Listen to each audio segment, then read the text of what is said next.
Saudi আরবের প্রতি ইরানের পররাষ্ট্রমন্ত্রী একটা আহ্বান করেছেন। সেটা হলো বর্তমান যে একটা সময় বা একটা সুযোগ তৈরি হয়েছে যে আমেরিকাকে এই মধ্যপ্রাচ্য থেকে সরিয়ে দেয়ার বা তাদের যে অবস্থান আছে মধ্যপ্রাচ্যে সেটা আ সরিয়ে দেয়ার বা সেটা নষ্ট করার বা তাদেরকে এই সময়তেই এই মধ্যপ্রাচ্য থেকে বিতাড়িত করা সম্ভব।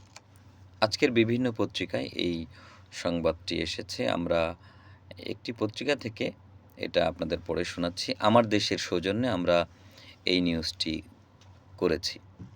আমার দেশ বলছে যে ইরানের পররাষ্ট্রমন্ত্রী আব্বাস আরাগচি সৌদি আরবের উদ্দেশ্যে বলেছেন, দেশটি থেকে মার্কিন সেনাদের সরানোর এটাই সময়।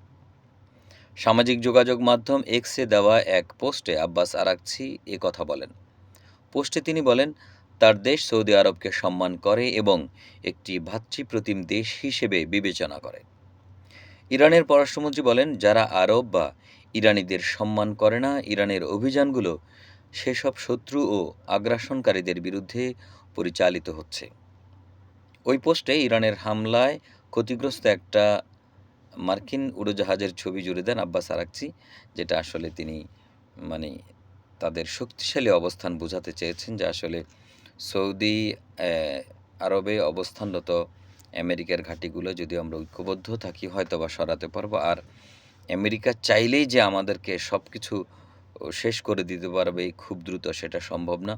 আমরাও চাইলে আমেরিকার প্রতি আমেরিকার এখানকার যে মিত্ররা আছে, যে ঘাঁটি আছে সেখানে আঘাত করতে পারি।